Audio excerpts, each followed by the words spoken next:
In the spring 2022 release of Orchestrator, there are a few developmental considerations you're going to want to take in mind when creating an orchestration. These are current limitations that the product has that we plan to remove in the future to make your builder experience even easier. The first one is record refresh. And so what that means is when you have a record triggered orchestration like this one, you can use that context record that kicks off the orchestration as an input to other parts of your orchestration. And that's pretty useful if you have things like input records where you need to specify the same case that this orchestration is running on. And you could use the variable $ record for that. But one unfortunate limitation that Orchestrator suffers from right now is that this record is not updated if a write operation is completed in one of these steps. And so the consequence of that is whenever you need to get the record variable with updated values that may have been written from a previous step, what you're going to need to do is, instead of just pulling in this $ record, you're going to want to do a get record operation.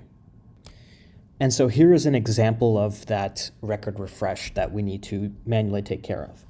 In the second stage where we do case routing, we want to use the output of the first stage where we actually classified the case and take that classified case reason and use that to route the case to the appropriate queue.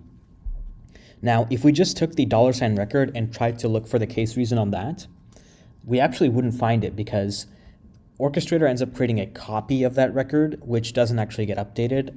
It's the original record that we want to update. And so in a case like this where we want this $ record to have that updated subject value, what we want to do is go to the corresponding flow, which in this case is the automatic case routing flow. And in that, we need to perform a get record operation. So what we're doing here is calling a subflow that's getting the updated case for us. And that subflow is get updated case record. And what that's doing is pretty simple. It takes in an input case value, and it gets the case that has the same ID as that input case value. By doing that, we make sure to update the proper case record every time. And so now that we've gotten that updated case that has the same case ID, this is the one that we're going to perform write operations on and perform read operations on if we need to reference any of those new values that may have been written earlier in the orchestration.